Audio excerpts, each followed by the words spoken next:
நுங்கம்பாக்கத்துல இருந்து நமக்கு ஒரு கஸ்டமர் கால் பண்ணி, நாங்க சைட் பை சைட் ஃப்ரிட்ஜ் வச்சிருக்கோங்க. ஒரு 2 டேஸாவே கூலிங் வரல. நியூ இயர் வேற வருதுங்க. சேலே அந்த டைம் தாங்க. கொஞ்சம் வந்து செக் பண்ணி குடுங்க அப்படின்னு சொன்னாங்க.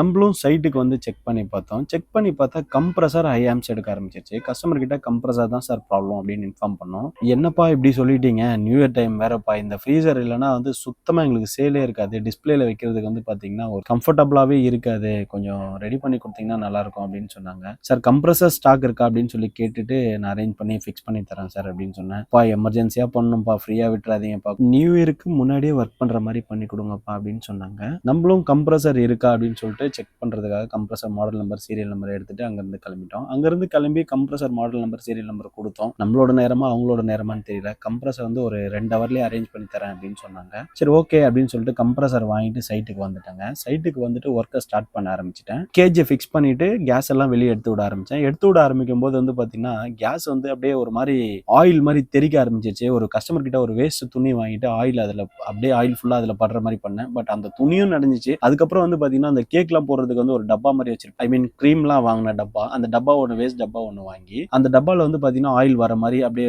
மொத்த ஆயிலும் எடுத்துட்டு கேஜை ரிமூவ் பண்ணிட்டு சார்ஜிங் பின்னை கழட்டிட்டு கம்ப்ரஸரை ரிமூவ் பண்றதுக்கு பைப் லைன் கட் பண்ண ஸ்டார்ட் பண்ணிட்டாங்க. பைப் லைனை கட் பண்ணிட்டு கம்ப்ரஸரோட போல்ட் எல்லாம் ரிமூவ் பண்ணிட்டு கம்ப்ரஸரை ரிமூவ் பண்ணிட்டாங்க. கம்ப்ரஸரை ரிமூவ் பண்ணி முடிச்சுட்டு கேபிலரி டியூபையும் கட் பண்ணிட்டாங்க. கேபிலரி டியூபை கட் பண்ணி முடிச்சுட்டு ஸ்டைனர் கட் பண்ண ஸ்டார்ட் பண்ணிட்டாங்க. ஸ்டைனரை கட் பண்ண அந்த இடத்துல டியூப் கட்டர் போட முடியாது. நம்ம கிட்ட இருந்த ஆக்ஷா பிளேடை வச்சு கட் பண்ண ஸ்டார்ட் பண்ணிட்டேன். கட் பண்ணிட்டே இருக்கும்போது ஆக்ஷா பிளேட் வந்து டப்புன்னு உடஞ்சிங்க. திரும்ப அந்த உடஞ்ச பீஸ் வச்சு கட் பண்ணுங்க. கிட்டத்தட்ட ஒரு 10 நிமிஷத்துக்கிட்ட அதை கட் பண்ணேன். அதை கட் பண்ணி எடுத்துட்டேன். கட் பண்ணி எடுத்துட்டு வாங்க கம்ப்ரஸரை அன்பாக்ஸ் பண்ணிடலாம். அதுல இருந்து அந்த ரோப்பை கட் பண்ணிட்டாங்க. ரோப்பை கட் பண்ணி எடுத்துட்டு அந்த டேப் எல்லாமே ரிமூவ் பண்ணிட்டு கம்ப்ரஸர் பாக்ஸ் ஓபன் பண்ணி உள்ள செக் பண்ணி பார்த்தா compressor model number serial number எல்லாமே பக்காவா தான் இருக்கு. சரி உங்களுக்கு தெரியணுன்றதுக்காக பாக்ஸ் எடுத்து கீழே வச்சேன். கீழே வச்சுட்டு கம்ப்ரஸரை எடுத்து அந்த சேர் மேல வச்சு கஸ்டமர் கிட்ட காமிச்சிட்டோங்க. கஸ்டமர் வந்து அந்த கம்ப்ரஸரோட மாடல் நம்பரும் சீரியல் நம்பரும் கரெக்டா இருக்கா அப்படின்னு சொல்லிட்டு பாக்ஸ்லயும் கம்ப்ரஸர்லயும் செக் பண்ணாரு. செக் பண்ணா அது கரெக்டா தான் இருக்கு. சரி ஓகே அப்படின்னு சொல்லிட்டு பழைய கம்ப்ரஸரையும் புது கம்ப்ரஸரையும் ஒன்னா வச்சு பார்க்கட்டுங்களா அப்படின்னு கேட்டாரு. சார் வச்சு காட்டுறேன் சார் அப்படின்னு சொல்லிட்டு கஸ்டமர் கிட்ட வச்சு காமிச்சேன். சரி ஓகே எல்லாமே கரெக்டா இருக்குங்க, நீங்க ஒர்க்கை ஸ்டார்ட் பண்ணிடுங்க அப்படின்னு சொன்னாரு. ஸ்டைனர் வாங்கிட்டு வந்திருந்தாங்க. இது வந்து பெரிய ஸ்டைனர், சிலிகான் ஸ்டைனர் சொல்லுவாங்க. அந்த ஸ்டைனர் வந்து பாத்தீங்கன்னா வாங்கிட்டு வந்துட்டு அது ஒரு கோட்டர் பைப் வந்து கட் பண்ணி அதை பிஞ்ச் பண்ணி அதை வெல்டிங் பண்ண ஸ்டார்ட் பண்ணிட்டேன். அந்த கோட்டர் பைப்புக்கும் இந்த பைப்புக்கும் சென்டர்ல வந்து பாத்தீங்கன்னா சரக்கு கரெக்டா வைக்கணும். ஐ மீன் வெல்டிங் சரக்கு வந்து பக்காவா வைக்கணும். அதை பக்காவா வச்சு முடிச்சுட்டு ஸ்டைனர்ல வந்து பாத்தீங்கன்னா கோட்டர் பைப் வச்சு வெல்ட் அடிச்சிருக்காங்களே அப்படின்னு சொல்லி யோசிக்கலாம் நீங்க. பட் அது வந்து பாத்தீங்கன்னா அந்த சைட்ல இருக்கிறது ஆப்போசிட். நம்ம ஸ்டைனர் பத்த வைக்கிற இடம் வந்து பாத்தீங்கன்னா 3/8 சைஸ் வந்து ஸ்டைனர்ல வராது. அதனால ஒரு கோட்டர் பைப் எடுத்து வெல்டிங் பண்ணிட்டேன். வெல்டிங் பண்ணிட்டு ஓரம் எடுத்து வச்சுட்டேன். ஓரம் எடுத்து வச்சுட்டு கம்ப்ரஸர் தூக்கி மிஷின்ல உட்கார வச்சுட்டேன். மிஷின்ல உட்கார வச்சுட்டு அதோட போல்ட் நட் எல்லாமே டைட் பண்ண ஸ்டார்ட் பண்ணிட்டேங்க. டைட் பண்ணி முடிச்சுட்டு கம்ப்ரஸரோட செக்ஷன் டிஸ்சார்ஜ் பைப்லலாம் வந்து பாத்தீங்கன்னா அந்த ரப்பர் ஃபிக்ஸ் பண்ணிருப்பாங்க. எதுக்காகனா கம்ப்ரஸர் புதுசா வரும்போது அதோட ஆயில்லாம் வந்து பாத்தீங்கன்னா ஷேக்கிங்ல கீழே ஊத்திடக்கூடாது அப்படின்றதுக்காக அதை வச்சிருப்பாங்க. அதெல்லாமே ரிமூவ் பண்ணிட்டு கம்ப்ரஸரை ஆன் பண்ணி ப்ராப்பரா ஒர்க் பண்ணுதா, செக்ஷன் ப்ரெஷர் டிஸ்சார்ஜ் ப்ரெஷர் கரெக்டா இருக்கா அப்படின்னு செக் பண்ணோம். பக்காவா ஒர்க் பண்ண ஆரம்பிச்சிருச்சு. கம்ப்ரஸர் செக் பண்ணி முடிச்சுட்டு ஒரு கோட்டர் பைப் எடுத்து 2 சைடு சுவிட்சிங் பண்ணிட்டு கம்ப்ரஸர்ல வச்சு வெல்டிங் பண்ண ஸ்டார்ட் பண்ணிட்டேங்க. ஏன் கம்ப்ரஸர்ல வந்து பாத்தீங்கன்னா கோட்டர் பைப் வச்சு வெல்டிங் பண்ணனா ஆல்ரெடி இருந்த பைப் லைன் வந்து பாத்தீங்கன்னா நமக்கு கம்மியா இருந்துச்சு. அதனால ஒரு கோட்டர் பைப் பிட்டு போட்டு வெல்டிங் பண்ணி முடிச்சிட்டேங்க. வெல்டிங் பண்ணி முடிச்சிட்டு சார்ஜிங் நிப்பிள் எடுத்துட்டேங்க. சார்ஜிங் நிப்பிளோட கேப்பை ரிமூவ் பண்ணிட்டேங்க. கேப்பை திருப்பி போட்டு அது உள்ள இருந்த அந்த சார்ஜிங் பின்னையும் ரிமூவ் பண்ணிட்டு வெல்டிங் பண்ண ஸ்டார்ட் பண்ணிட்டேங்க.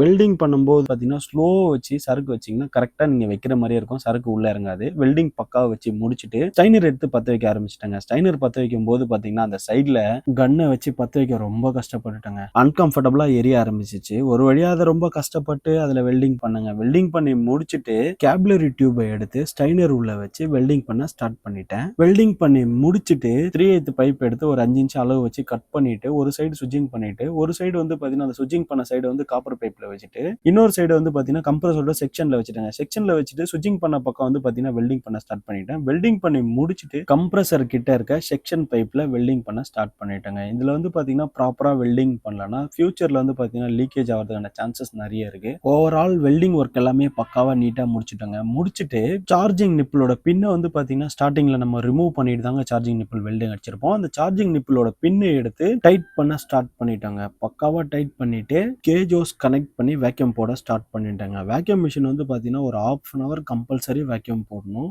நிறைய பேருக்கு டவுட் என்னன்னா இவங்க ஏசி ஒரு வீடியோல ஏசி போடுறாங்க, வாஷிங் மிஷின் போடுறாங்க, போடுறாங்க, ஃப்ரிட்ஜ் போடுறாங்க, இவங்க என்னதாங்க ஒர்க் பண்றாங்க அப்படின்ட்டு. நாங்க வந்து பார்த்தீங்கன்னா, AC, fridge, washing machine, deep freezer, cooler, bottle cooler, chiller இது எல்லாமே நாங்க பார்ப்போம். இந்த மாதிரி சர்வீஸ் ஏதாவது தேவைப்பட்டா எங்கள கான்டாக்ட் பண்ணுங்க. வேக்யூம் போட்டு 30 மினிட்ஸ் கம்ப்ளீட் ஆனதுக்கப்புறம் வேக்யூம் மிஷின் ஆஃப் பண்ணிட்டு, ஹோஸ் ரிமூவ் பண்ணிட்டு 134 டின்ல கனெக்ட் பண்ணிட்டு, ஆஃப்லயே கேஸ் லெவல் கொஞ்சம் வச்சுட்டு, மிஷின ஆன் பண்ணிட்டு, கேஸ் லெவல் பக்காவா ஓப்பன் பண்ணி வைக்க ஆரம்பிச்சிட்டாங்க. கேஸ் லெவல் பக்காவா வச்சு முடிச்சுட்டு, மீட்டர் போட்டு ஆம்ப்ஸ் செக் பண்ணி பார்த்தாங்க. ஆம்ப்ஸ் செக் பண்ணி பார்த்தா 1.8 வருது. ஆம்ப்ஸ் எல்லாமே பக்காவா வச்சு முடிச்சுட்டோங்க. இந்த மாதிரி சர்வீஸ் ஏதாவது தேவைப்பட்டாலும் எங்களை கான்டாக்ட் பண்ணுங்க. இந்த வீடியோ உங்க ஃப்ரெண்ட்ஸ் அண்ட் ஃபேமிலிக்கு தேவைப்பட்டா ஷேர் பண்ணுங்க. இது வந்து பாத்தீங்கன்னா எங்களோட ஃபர்ஸ்ட் வீடியோ. ஸோ வீடியோ எப்படி இருக்குன்னு ஒரு கமெண்ட் பண்ணுங்க. ஃப்ரீசர் ஓப்பன் பண்ணி செக் பண்ணி பார்த்தா பக்காவா சில்னஸ் வர ஆரம்பிச்சிருச்சு. கஸ்டமரும் ரொம்ப ஹாப்பிங்க. கஸ்டமர் ரொம்ப சாட்டிஸ்ஃபேக்ஷன் ஆயிட்டாருங்க. அது வந்து பாத்தீங்கன்னா எங்களோட கேக் ஷாப்ல வந்து பாத்தீங்கன்னா ஸ்டோரேஜுக்கு வேற எதுவுமே இல்லப்பா, இது இந்த டைம்ல போயிடுச்சு அப்படின்னு சொல்லி சொன்னாரு. சார் ரெடி பண்ணியாச்சு சார், நீங்க 2 நாள் செக் பண்ணிட்டு எனக்கு ரிவ்யூ சென்ட் பண்ணுங்க சார் அப்படின்னு சொல்லிட்டு அங்கிருந்து கிளம்பிட்டோம்.